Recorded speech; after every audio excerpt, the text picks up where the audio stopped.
স্রষ্টা বলেছেন, তুমি যাকে আমার চেয়েও বেশি ভালোবাসবে আমি তাকেই তোমার থেকে দূরে নিয়ে যাব এবং তোমাকে একা করে রাখবো। তিনি আরো বলেছেন, কখনো বলবে না তুমি তাকে ছাড়া বাঁচবে না, তবে তাকে ছাড়া আমি তোমাকে বাঁচাবো এবং পিছনের অনুগত সব আবেগ পুড়িয়ে নিয়ে তোমাকে দিব্যি সামনে নিয়ে যাব।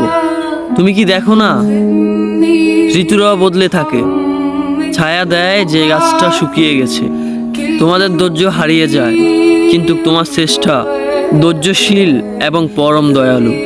সেই ঝরে যাওয়া পাতার ঢাল থেকে আবারও সবুজ পাতা গজায়।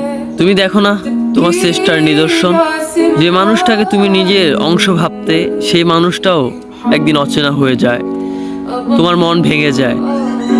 এমনকি তোমার বিশ্বস্ত বন্ধুরাও স্বার্থ পুড়িয়ে যাওয়ার পর বিশ্বাসঘাতকে পরিণত হয়। তুমি কি তা দেখো না? যে মানুষটাকে নিজের জীবনের চেয়েও বেশি ভালোবাসতে সেই মানুষটাও প্রতারণা করে। তবে তুমি কেন স্রষ্টার বিমুখ হয়ে মানুষকে ভরসা করো? অদ্ভুত এই পৃথিবীতে, যখন তুমি ভাবো এটা হবে না কখনোই, কিন্তু কিছুক্ষণ পর সেটাই হয়। সেটাই হবার নয় কি? তুমি বলো আমি পড়বো না, অথচ তুমি পড়ো।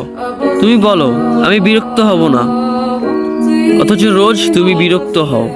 এবং সবচেয়ে বিচিত্র বিষয় হলো, তুমি বলতে থাকো আমি মরে গেছি, অথচ তুমি বাঁচো।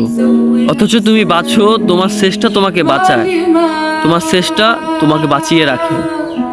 তো শুকরিয়া আদায় করো তোমার সেই সৃষ্টিকর্তা মহান রব্বুল আলামিনের উপর।